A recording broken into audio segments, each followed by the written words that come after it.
Alright, so here is the big one. This is Phineaus. He is maybe a month older, or I've had him a month longer than the one in the previous video. He is also huge in comparison. Although he is the smallest species, Palabrosus, he is also right at 3 foot at just like maybe a year and a month. He's huge. But he eats constantly. I keep food in here constantly. There is, like I said, excuse the dirty tank, but this is a 300-gallon stock tank. This is what I put him in when I first got him. And he is pushing the limits now, to be honest. The next phase will be a built-in room of about 100 to 150 square feet. This stock tank will be filled to the top at that point and will be his pond. A little weird fact about these guys is they actually like land more than they do water. Do water. It needs to be at least 50% land. They do a lot of their honey on land. So when I first put him in here, of course, that island that you see was plenty, because it was quite a bit bigger than him. That island, as you can see, is kind of underneath it. It is supported by, I think, 3 or 4 flower pots underneath, so he has plenty of room to go underneath. This little square piece of concrete there, stamped concrete, has some holes in it that the fish can get in. This guy is a definite import. I've got him to where let's see if he'll let me here.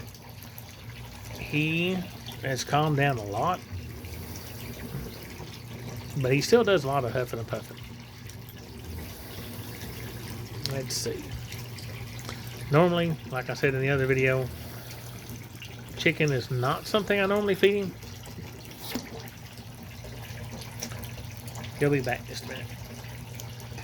So chicken is not something I feed. It doesn't really have all the vitamins and stuff. It does have the protein, but these need low-fat protein. So his primary diet, I don't know if you can tell, is all of these cichlids. So I do feed mice and rats occasionally, and it has taken me a year to get this guy to where he would accept me pretty decently. So as you can tell, this boy is not small, especially for only 1 year age. The tank that he's in is 300 gallons. I may have already said that. Slow down, calm down. And I'm not reaching in there for that piece.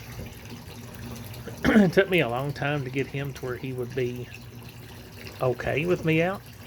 I tried to originally tame him down through handling, but all I ended up doing was making him afraid of me. So I stopped. So I quit chasing him down to handle him. And like I said, this guy is chunky. I don't know how else to put it. But he was definitely an import. He has never truly calmed down. He still does the huff and the puff. We're baby. But he is getting better. And if it takes me 10 years to calm him down, I'm perfectly fine with it. Be careful, you're going to hurt your teeth. So, after I quit chasing him down to handle him, he's very curious. They're actually very intelligent. He got to where he wouldn't hide as much. And finally, after a year, I can feed him off tongs. Well, in this case, scissors, because tongs are missing. But anyway, this is my boy, Phineaus. I don't really need him to be dog tame as long as he's healthy. You can probably see a little bit of an oily sheen in the water. The filtration on this is rated for a 4,000 gallon pond. and has done really well up until recently. Even cleaning the tank, or even in cleaning the pressure canister on a weekly basis, it's just not keeping up with the protein load. My next reiteration of this will have to be quite a bit stronger, I think. But anyway, set your caimans up as a baby and something like this and save yourself a little bit of money. Setting them up in an aquarium is fairly useless if they grow like this one does. And phase 3 will be a full-size room. See you later, Phineaus.